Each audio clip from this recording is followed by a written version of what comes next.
Donc, j'ai commencé la diffusion. D'accord, merci. Bonjour, bonjour à ceux qui sont là, si vous m'entendez, si vous me voyez. On va donner quelques minutes aux retardataires, on va se donner 3 minutes avant de commencer. Vous devez normalement voir mon écran et puis, voir mon visage.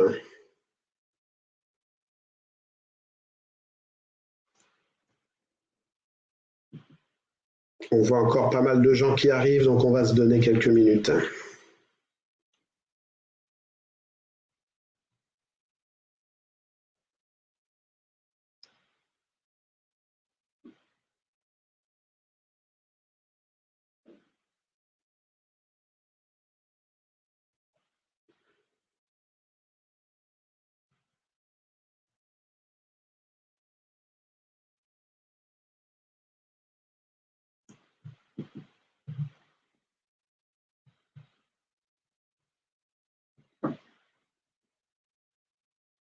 On me demande encore 2 minutes de patience.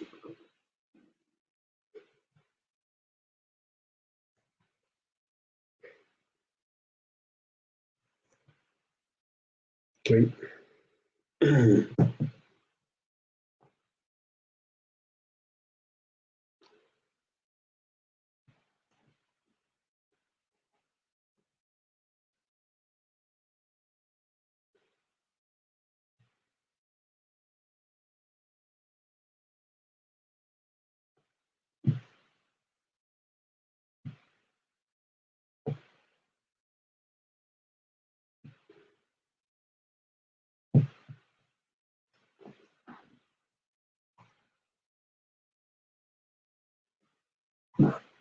Bon, bien, je vous propose de commencer. Bienvenue. Moi, je suis Nicolas Diquero, je dirige le cabinet Assemis. Bonjour et merci d'être là.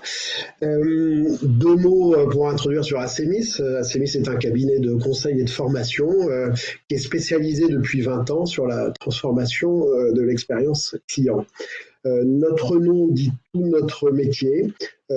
A pour anticiper, CE pour Customer Experience et MIS pour Make It Simple. Excusez-moi, j'avais oublié de passer la diapositive.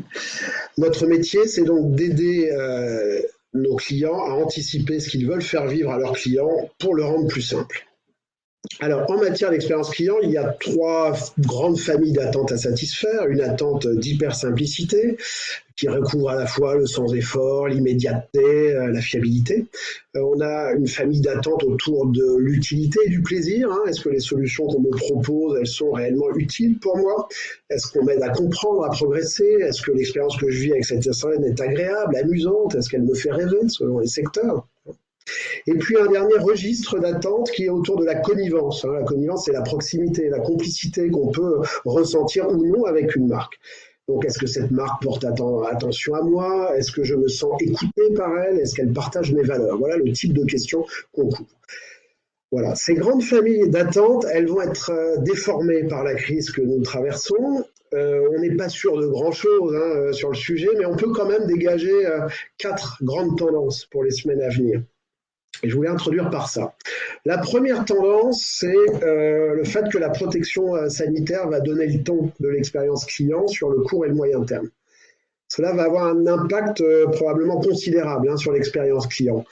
Pour les commerciants, par exemple, l'un des grands sujets des mois qui viennent, ça va être essayer de redonner du plaisir au shopping, malgré les masques, malgré le plexiglas et malgré les mesures de distanciation sociale. La deuxième tendance, c'est malheureusement le développement de la précarité. On devrait malheureusement voir augmenter le nombre de personnes qui vont rencontrer les difficultés.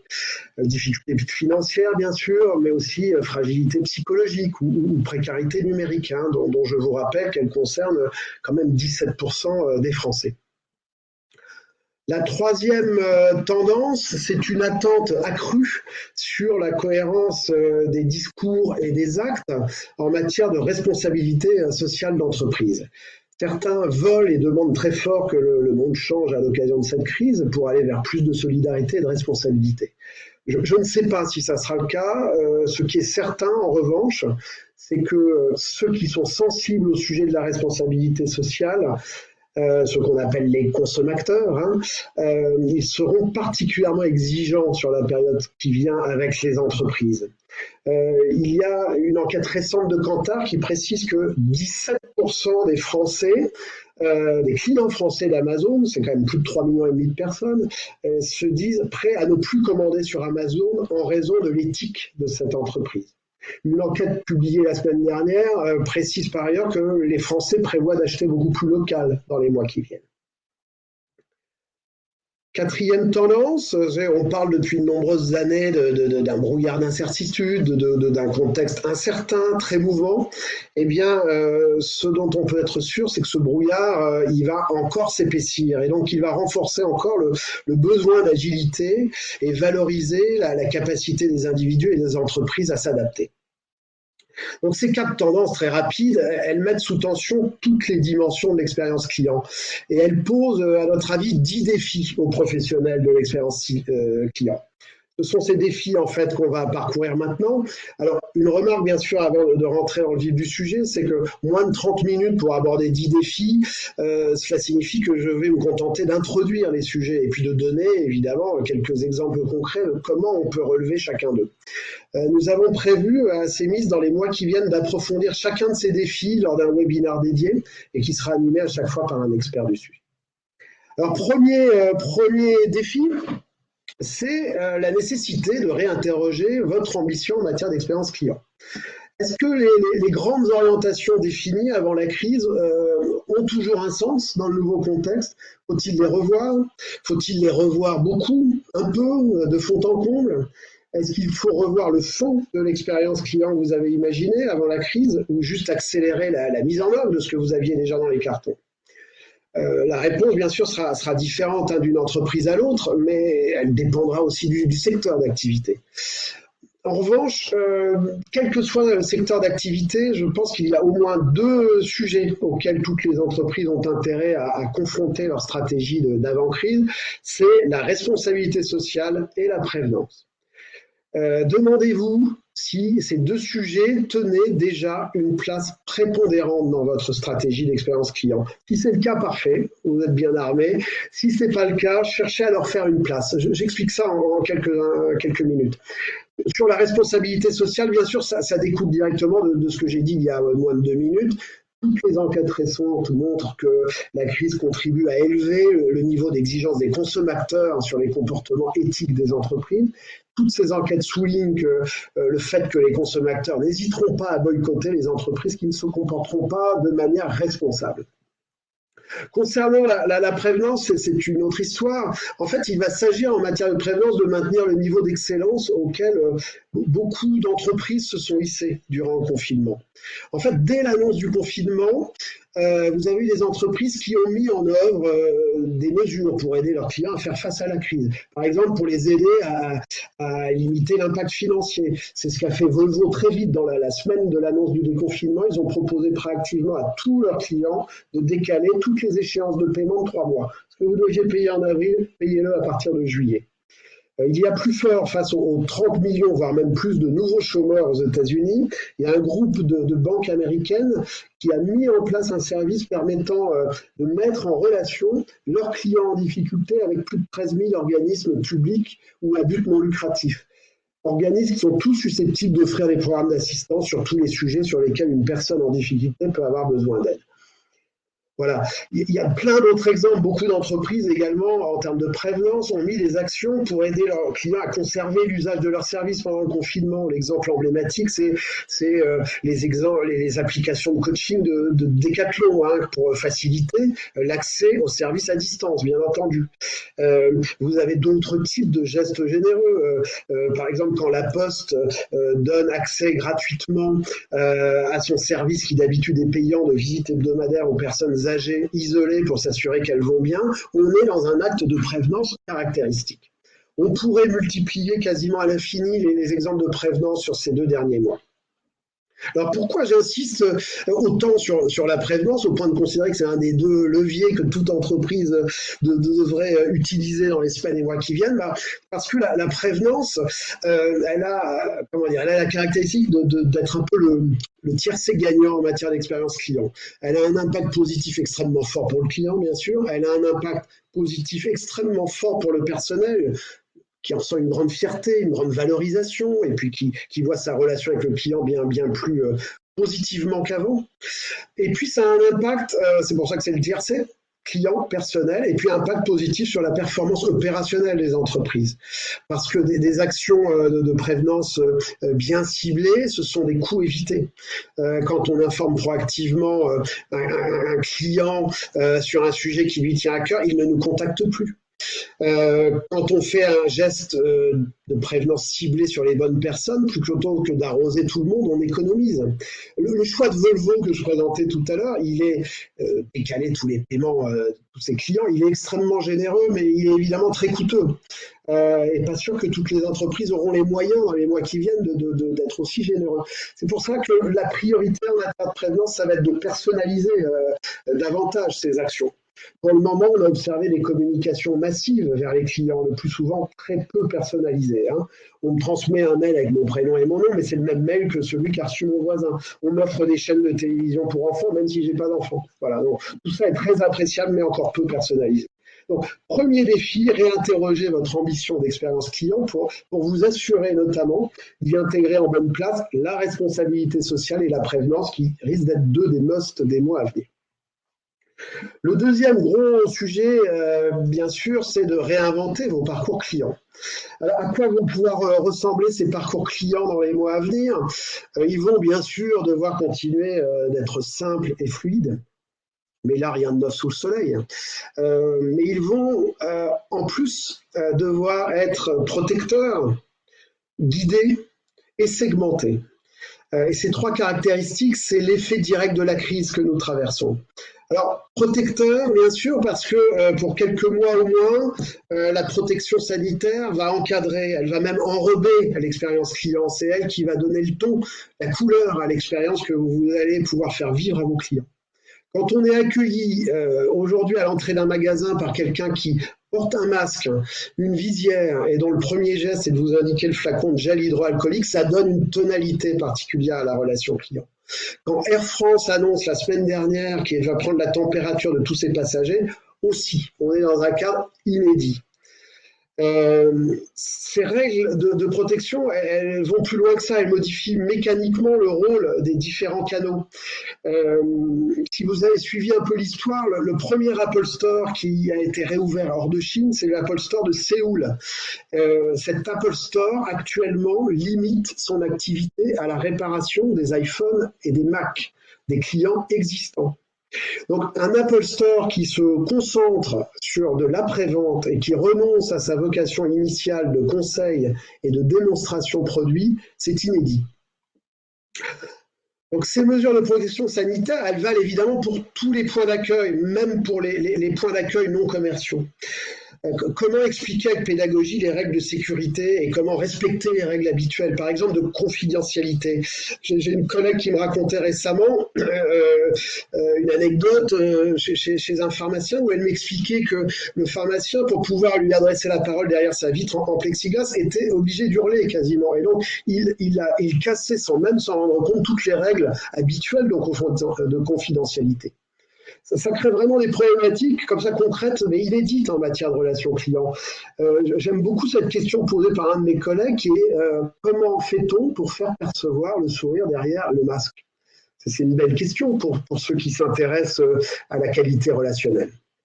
Alors bien sûr, il y a des solutions originales qui se mettent en œuvre. Vous avez peut-être déjà vu ce restaurant d'Amsterdam qui crée des serres pour accueillir ses clients, mais par deux, dans le cadre des contraintes.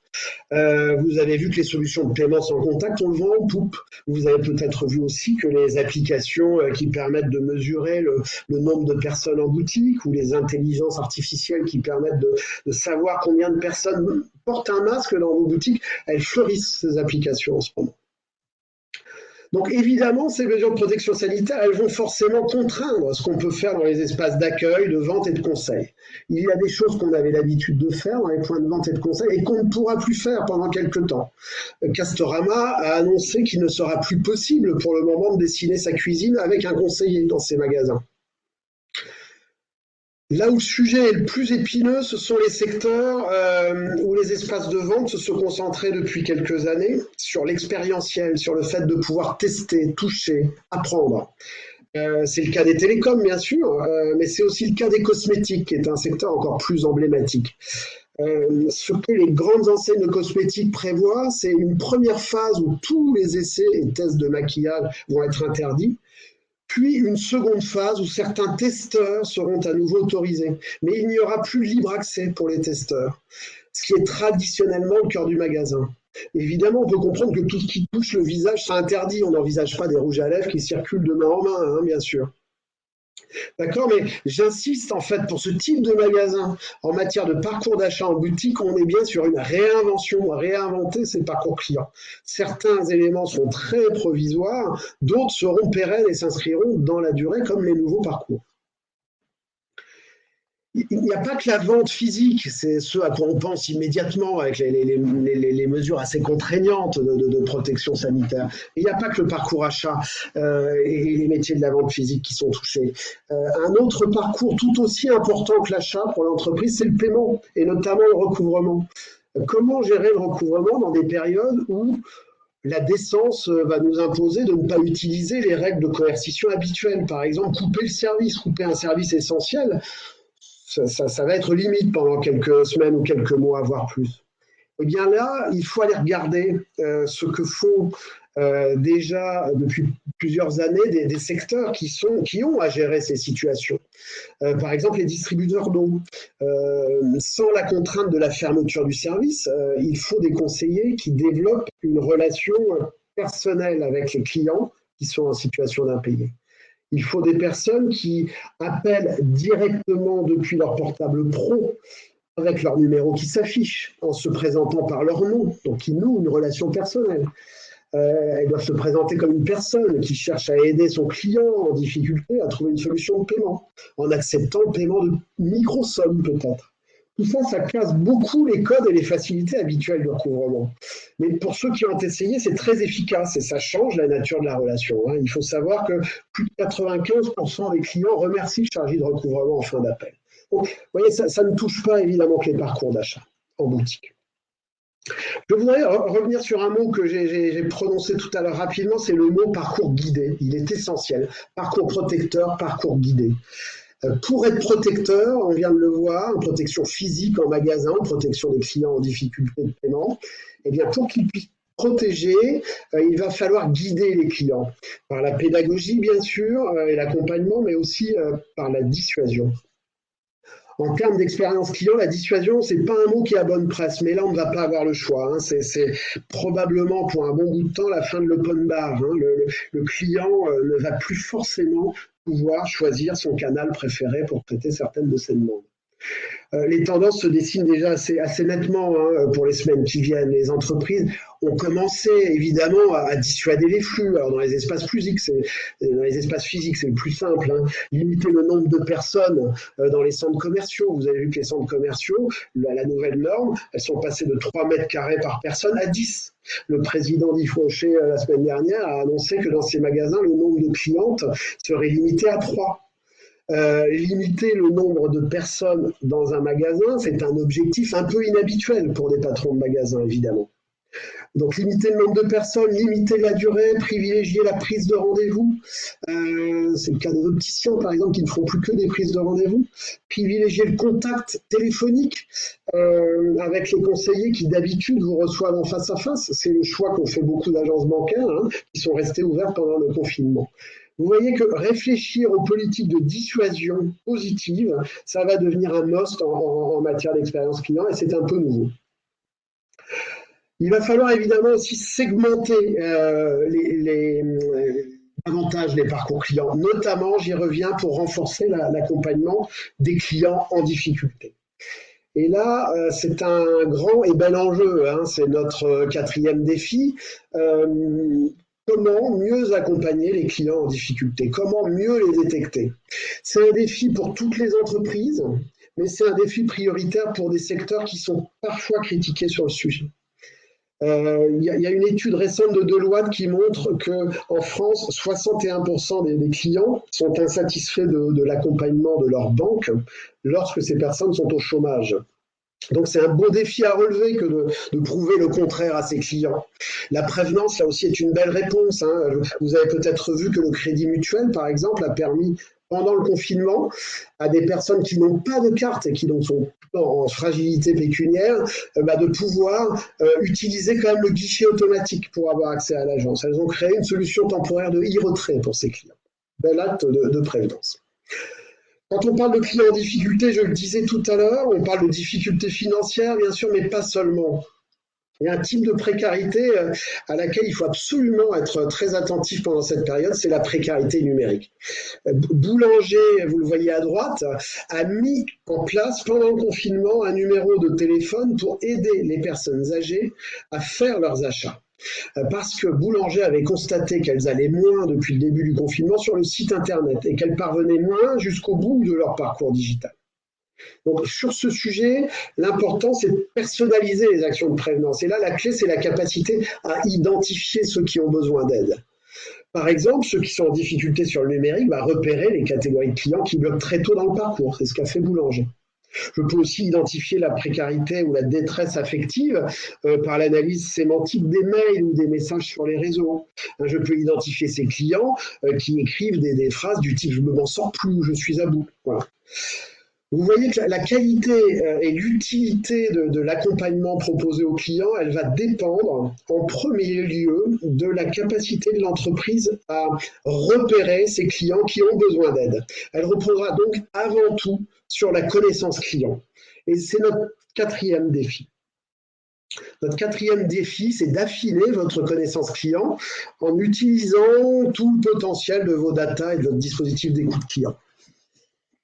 Sur le sujet, la crise sera sans doute un sacré révélateur et plutôt douloureux pour ceux qui connaissent trop peu leurs clients, ceux qui ne savent de leurs clients que ce qu'ils ont acheté comme produit ou service, mais qui ne savent pas qui sont ces clients, ce qu'ils font, pourquoi ils les contactent et ce dont ils ont vraiment besoin. Cette connaissance fine des clients, elle s'obtenait traditionnellement par des enquêtes clients, sonder les attentes, le niveau de satisfaction, l'intention de rester fidèle ou pas. Ces dispositifs d'écoute, ils restent évidemment indispensables, mais ils sont tout à fait insuffisants. D'abord parce que ce que nous déclarons dans les sondages n'est pas toujours conforme à l'exacte réalité.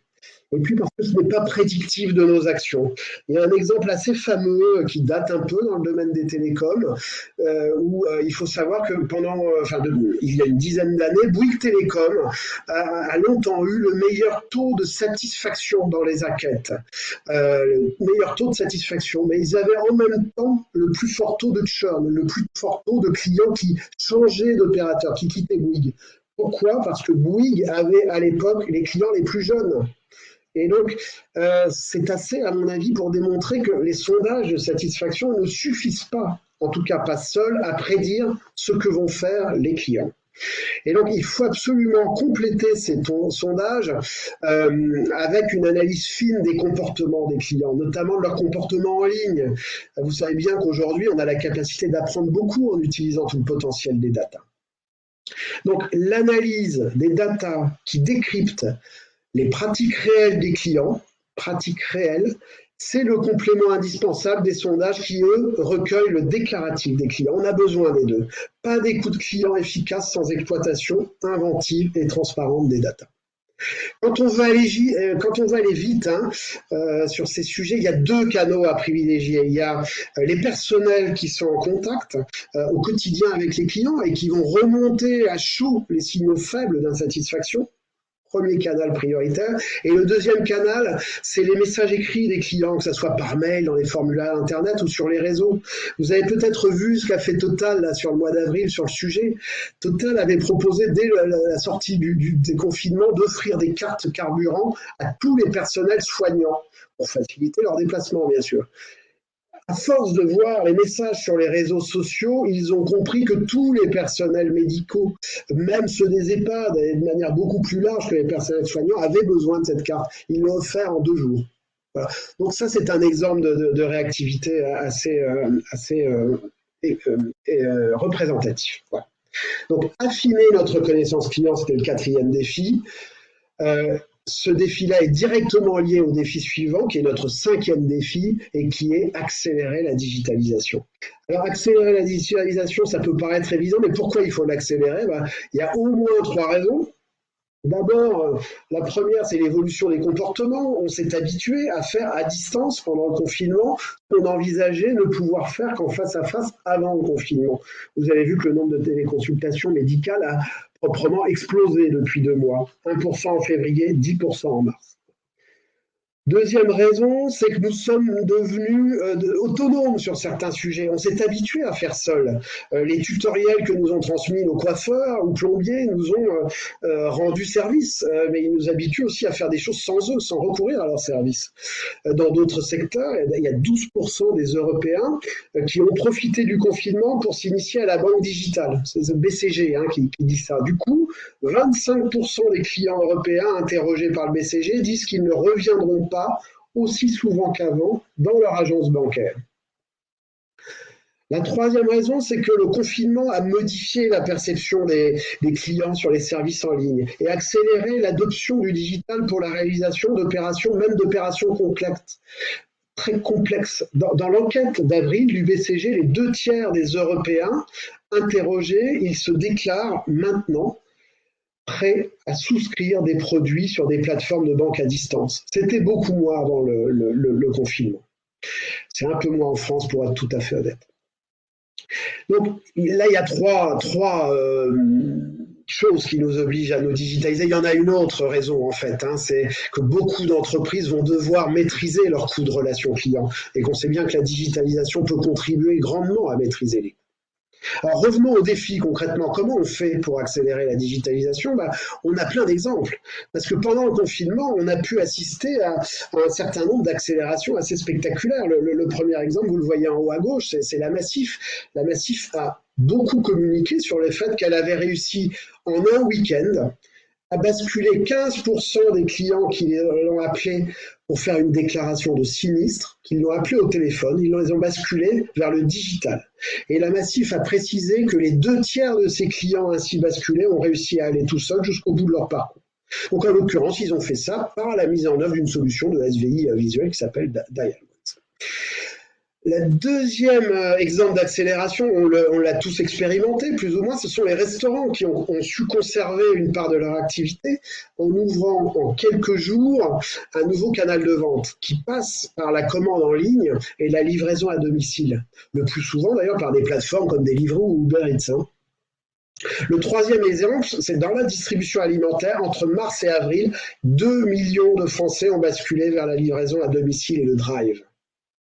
Et puis le quatrième exemple, un peu plus éloigné de chez nous, mais très significatif, c'est une grande chaîne de bijouterie en Chine dont tous les gérants et employés de boutiques se sont transformés en influenceurs, ou en tout cas ils ont été invités à se transformer en influenceurs sur les réseaux et peuvent maintenant interagir avec les fans de l'enseigne via WeChat. Ils étaient vendeurs en boutique, ils sont devenus influenceurs via des applications digitales. Sachez qu'ils touchaient 10 à 50% de chaque vente, alors qu'avant, c'était 3% en boutique. Donc ça change beaucoup de choses.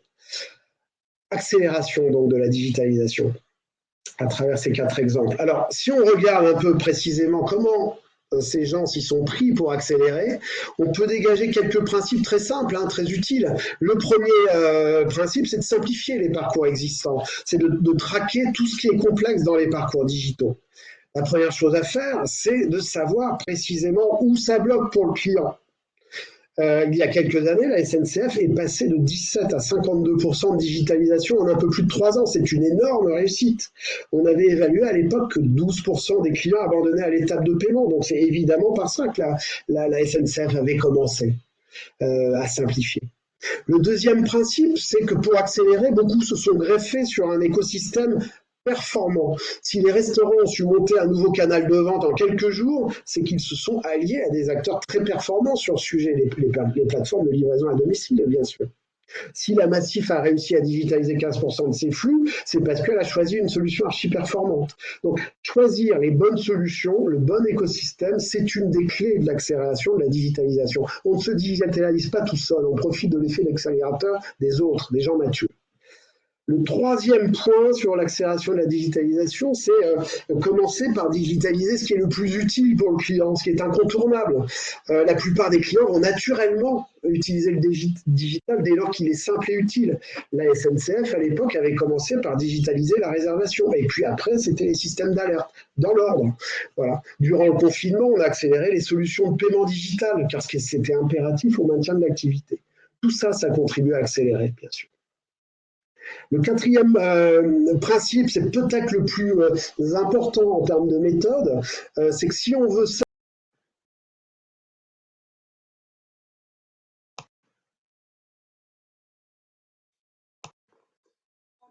oui, si vous m'entendez, je suis absolument navré. Visiblement, il y a une coupure technique.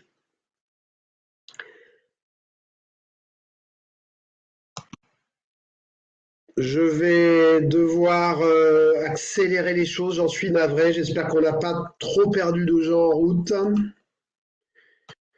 Nous étions quittés, j'espère en tout cas, au défi qui concernait la digitalisation et l'accélération nécessaire de la digitalisation. Je vais sauter notre 6e défi qui concernait l'accessibilité aux offres et aux produits.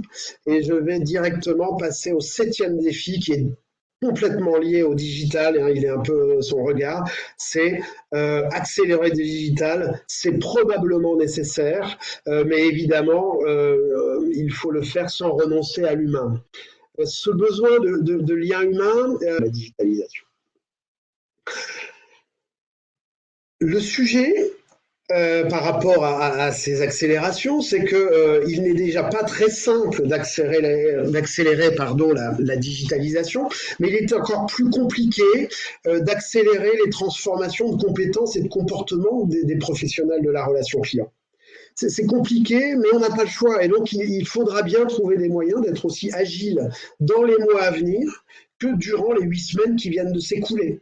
Parce que pendant le confinement, moi j'ai vu certains de nos clients qui ont su bouleverser en quelques jours les comportements de leurs conseillers en recouvrement pour qu'ils soient plus attentionnés. J'en ai vu d'autres qui ont su demander à des conseillers commerciaux de traiter également certaines demandes relevant de l'assistance technique.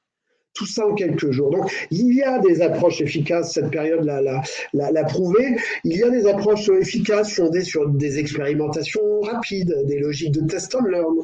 Donc, ces approches, elles permettent de générer une succession de petits déclics qui accélèrent les transformations.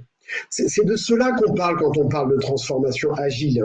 Des déclics et une infusion lente dans la durée.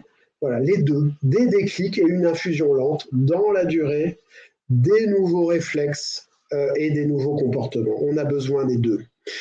Viser une lente transformation progressive des hommes sans ces déclics, c'est pas envisageable si d'un autre côté on digitalise à toute vitesse. Sinon, on prend le risque d'une dégradation sensible de la qualité de l'expérience client.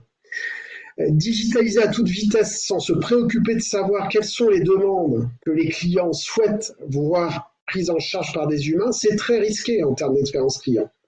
Donc, rythmer la transformation, c'est pas seulement accélérer ou pas seulement accélérer le digital, parce qu'à un moment, l'accélération, elle a ses limites, notamment quand on touche à l'humain et à la transformation culturelle. On ne peut pas fonctionner en permanence en sur-régime, bien sûr. Donc, rythmer la transformation, c'est faire évoluer au même rythme la digitalisation et la montée en valeur des métiers qui portent la relation client. On est ici sur un sujet de management des changements. Donc, vous voyez, plus le digital envahit nos vies, plus les métiers de contact client apportent de valeur ajoutée. Plus ils apportent de valeur, plus il faut les revaloriser. Pour moi, c'est une évidence, et déjà depuis plusieurs années. Parce que objectivement, on leur en demande beaucoup à ces métiers. On leur demande de prendre en charge les demandes les plus complexes et les plus sensibles, celles que le digital ne traite pas. On leur demande d'être polyglottes, c'est-à-dire de parler la langue qu'on parle au téléphone, celle qu'on parle par écrit, dans un courrier, dans un mail, celle qu'on écrit sur les réseaux. Et c'est pas les mêmes langues, hein, tout ça. Donc on est polyglottes. On leur demande d'être des experts clients, mais aussi des experts métiers. On demande aux bijoutiers de devenir un influenceur sur un blog. Voilà, et on demande aux gens d'être des experts métiers sur des expertises de plus en plus larges. Et donc, si on résume, on demande à ces professionnels de la relation client d'être experts et polyvalents, d'être centrés sur l'humain et de pouvoir accompagner sur le digital. Donc, ce sont des moutons à 5 ou 6 pattes ou 7 pattes qu'on demande. Mais on les valorise comme des agneaux unijambistes. Voilà. Donc, il y a une cohérence à garantir entre le niveau d'exigence très élevé qu'on exprime pour ces métiers et la reconnaissance et les moyens qu'on leur donne pour atteindre ce niveau. Quand on parle de moyens, je pense à tous les types de moyens, les salaires bien entendu, mais les compétences, l'autonomie, les parcours professionnels. Concernant cette valorisation des métiers, il y a sans doute une opportunité qui est née de la crise. C'est que cette crise, elle a changé le regard sur certains métiers. Ce que l'on avait collectivement dévalorisé, les métiers de caissière, des boueurs, de livreurs, de postiers, je ne parle même pas des soignants, bien entendu. Tous ces métiers, d'ailleurs, ce sont des métiers de contact client. Donc j'espère que ce nouveau regard plus valorisant touchera aussi les métiers en première ligne de la relation client. Donc pour conclure mon exposé, j'aimerais aborder rapidement notre 10e et dernier défi. C'est celui, il relève aussi, comme les précédents, des salariés, de l'expérience salariée au sens large. Le 10e défi, c'est de redonner la main aux équipes locales et à leurs managers de proximité. Dans les prochaines semaines, la reprise en main de l'activité, elle va dépendre en grande partie de la capacité des équipes à trouver localement des solutions à des problèmes inédits. Comment réagir face à un client qui ne respecte pas les règles de sécurité sanitaire, qui ne veut pas mettre de masque? Comment répartir les rôles entre les acteurs qui sont en télétravail et les autres pour la reprise en charge des demandes clients? Donc, sur tous ces sujets opérationnels, les directions de siège ont bien défini des principes et des orientations. Heureusement, ça leur appartient de donner le cadre. Mais les solutions opérationnelles, elles seront nécessairement à inventer en temps réel par les équipes terrain. Et donc, il faudra compter avec l'intelligence des situations de ces équipes, nécessairement. Et bien sûr, celle de leurs managers de proximité. Donc, les trésors d'inventivité dont les équipes ont fait preuve durant ces dernières semaines, elles ont rappelé que cette intelligence, elle existe dès lors qu'on crée les conditions pour qu'elle s'exprime, dès lors qu'on ne l'étouffe pas derrière des règles trop contraignantes. Donc on connaît tous en fait, en tout cas on sait tous les énoncer, même si c'est difficile à mettre en œuvre, on connaît tous les conditions pour que les personnels et leurs managers de proximité s'autorisent à agir. Donner l'intention, faire comprendre le sens, faire confiance aux équipes, créer les conditions pour que les personnels inventent, s'autorisent, testent, leur donner les moyens de se former, de contribuer à un projet motivant, à influencer les décisions. Tout ça, on le sait, en tout cas on sait l'énoncer facilement, même si c'est difficile à faire. Donc on est au cœur là de l'expérience salariée et ce sujet de l'expérience salariée, c'est la clé. Moi j'ai même tendance à penser qu'à court terme, il est plus important que l'expérience client. C'est pas seulement un discours convenu, hein, c'est du pragmatisme. La reprise d'activité, elle dépendra grandement des dynamiques d'équipe qu'on saura ou non créer. Donc c'est un sujet en soi et qui mérite en soi un long développement. S'il vous intéresse, je vous invite à venir écouter une grande spécialiste du sujet qui s'appelle Noémie Royer lors d'un webinaire qui se déroulera la semaine prochaine, le 20 mai, et qui approfondira ce sujet. Je vous remercie de votre attention. Donc, il y a une question de Evelyne qui nous demande comment gérer des demandes complexes sur Internet. Donc, ça, c'est une première question. Et après, on a également d'autres questions qui nous ont été posées. Vous semblez dire que le digital permet même de traiter les demandes les plus complexes. Vous pouvez préciser? Il y a également une autre question. Vous avez parlé de créer des déclics pour accélérer les transformations de comportement. Comment faire pour créer ces déclics-là? Est-ce que Nicolas, je te laisse peut-être répondre déjà à ces deux premières questions. Alors, ouais, c'est deux questions, hein, effectivement. Donc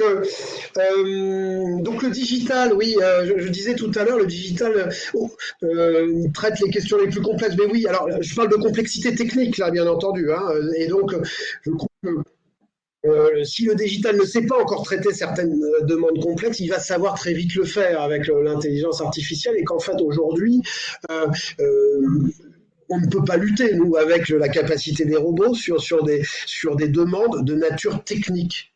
La complexité technique qui s'apprend par des règles, les robots sont plus performants et vont être de plus en plus performants.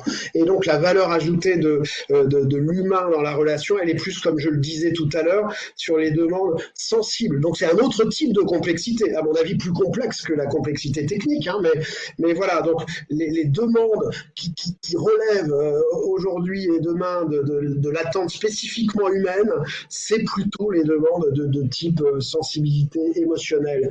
C'est l'exemple dans la bande, enfin moi je sais pas vous, mais moi si je perds un proche et que je dois m'occuper de ces problématiques de succession, même si un robot saurait me répondre à toutes les questions possibles, j'ai envie de parler à un humain. Voilà, et pour moi, la distinction, elle est là. Donc, pendant une époque, le digital traitait des choses simples. Maintenant, cette étape est résolue. Elle est capable de traiter des choses complexes. C'est une question de rythme. Et petit à petit, le digital va élargir sa capacité à traiter même les demandes les plus complexes. En revanche, quand bien même elle serait capable de traiter les demandes avec une sensibilité humaine, personnellement, je ne crois pas souhaitable d'aller dans ce sens-là. Ça, c'est une conviction. La deuxième question, Camille, c'était sur les déclics. C'est ça, exactement. C'est donc vous avez parlé donc des déclics et comment accélérer les transformations de comportement. Comment faire pour créer en fait ces déclics. Alors, en fait, transformation au comportement, évidemment, on est sur des transformations culturelles et donc il peut paraître étrange de dire il faut accélérer ces sujets. Il faut avoir dit tout à l'heure, attention, la transformation culturelle, elle s'infuse dans le temps. Voilà, c'est incompressible, il y a une durée. Elle s'infuse dans les réflexes au quotidien. Les nouveaux comportements s'infusent dans la durée. En revanche, ce n'est pas un processus lent, continu, progressif. C'est une succession, les transformations culturelles, notamment les transformations comportementales, c'est une succession de petits déclics qu'il faut pouvoir proposer, provoquer et accompagner. Je vous citais tout à l'heure l'exemple du recouvrement attentionné. Eh bien, moi j'ai vu des gens, hein, j'ai assisté vraiment à des déclics mais du jour au lendemain qu'il a fallu après ancrer dans la durée. Comment faire pour être très concret, les gens étaient dans une salle avec 8 spécialistes du recouvrement et pendant une journée, ils ont partagé un certain nombre de pratiques et d'astuces sur comment je me positionne pour créer une relation personnelle avec les clients, comment tu fais, quelles sont les bonnes pratiques. Voilà. Mais ça, ce programme de formation, il a duré une petite journée, pas plus. Dès le lendemain, ces gens-là ont appelé les vrais clients, ensemble, leurs vrais clients. Pour tenter les trucs et astuces. Les gens qui disaient le premier jour, moi vivante, je ne donnerai jamais mon nom, je ne donnerai jamais mon téléphone portable. Les gens qui étaient arrivés avec cette disposition d'esprit ont vu leur collègue qui faisait, ont vu le collègue qui, quand il appelait le client, voyait que comme le numéro de portable s'affichait, eh bien le client décrochait. Comme il se présentait avec son nom et son prénom et qu'il commençait à être en empathie, le client répondait et était dans une relation positive. Les gens qui ont assisté à ça ont eu le déclic de dire « ah, c'est possible ». C'est à ce type de déclic que je pense et que j'ai pu observer. Évidemment, aucune naïveté. Il faut une succession de déclics, mais on ne transforme pas des comportements définitivement et massivement dans des grandes entreprises en 15 jours, c'est certain. Et ça, c'est le gros défi. Ok, merci beaucoup. Il y a encore donc une question, deux questions plutôt sur les parcours clients. Donc, comment s'y prendre pour transformer donc en permanence les parcours clients et également comment simplifier rapidement les parcours de bout en bout. Alors, bon, c'est des questions bien sûr compliquées à répondre en quelques minutes, mais l'enjeu dans les parcours, en fait, quand une entreprise essaye de refaire ses parcours, de les adapter rapidement, l'enjeu surtout en ce moment, hein, c'est dans le cadre des contraintes sanitaires, on en parlait tout à l'heure, c'est d'anticiper en fait ce que je veux faire vivre, moi, en tant qu'entreprise, à mes clients. C'est de choisir ce qui est possible de faire vivre aux clients malgré le champ des contraintes. Et donc, je vais juste donner un exemple. Décrire avec les mots du client ce qui va se passer, comme tout à l'heure, je parlais de l'exemple d'Yves Rocher, hein, essayer d'imaginer ce qui est le mieux pour le client. Il va rentrer dans le magasin pour continuer à faire avec lui l'essentiel de ce qu'il vient y faire d'habitude. Essayer de maquiller, choisir un produit, être conseillé. C'est ça, travailler sur les parcours et améliorer les parcours. C'est prendre les contraintes et dire qu'est-ce que je peux faire comme avant, qu'est-ce que je ne peux plus faire comme avant, quelles sont mes marges de manœuvre et comment je les fais évoluer petit à petit en fonction de l'évolution des contraintes. Bon, la réponse est un peu courte, mais voilà, pour ceux que ça intéresse vraiment, évidemment, je me tiens à leur disposition pour traiter de ce sujet qui est évidemment notre cœur de compétence. La deuxième sujet, elle était sur la simplification. Alors là aussi, c'est un sujet énorme, mais en quelques mots, si j'avais juste une astuce à donner pour commencer. Si vous voulez simplifier un parcours client très vite, le meilleur moyen, c'est d'aller regarder tout ce que vous montrez à vos clients. Tout ce que vous lui affichez, tout ce qui est écrit sur vos messages, tout ce qui est écrit dans vos courriers, sur vos sites internet. Posez-vous la question dans vos devis, dans vos factures. Enfin, voilà. Posez-vous la question quand vous lisez ce que voient vos clients tous les jours. Est-ce qu'un non spécialiste peut le comprendre? Est-ce qu'il l'a reçu au bon moment, cette information-là, au moment? Est-ce que les choses qui sont vraiment importantes pour lui sont mises en évidence et pas les choses qui sont importantes pour nous? C'est des questions de bon sens, mais ça, on parlait de déclic tout à l'heure, ça c'est des déclics pour prendre conscience que parfois on a beaucoup de choses à simplifier. Ce n'est qu'une astuce et ce n'est pas la réponse concrète évidemment à la question qui mériterait plus de développement. Ok, merci beaucoup. Pour l'instant, je vois pas d'autres questions. N'hésitez pas, en tout cas, il y a eu beaucoup de demandes. Le webinar sera disponible en replay. On vous donnera du coup également la présentation et du coup, on va vous mettre le lien pour le prochain webinar du coup qui sera dédié à l'expérience salariée. Nicolas, peut-être est-ce que tu peux représenter à nouveau la dernière slide, comme ça il y a le visuel, ce sera plus simple pour nos participants. Mais je vais mettre également le lien ici dans le chat. Voilà, je le fais. Hop, hop, hop. Est-ce que vous le voyez?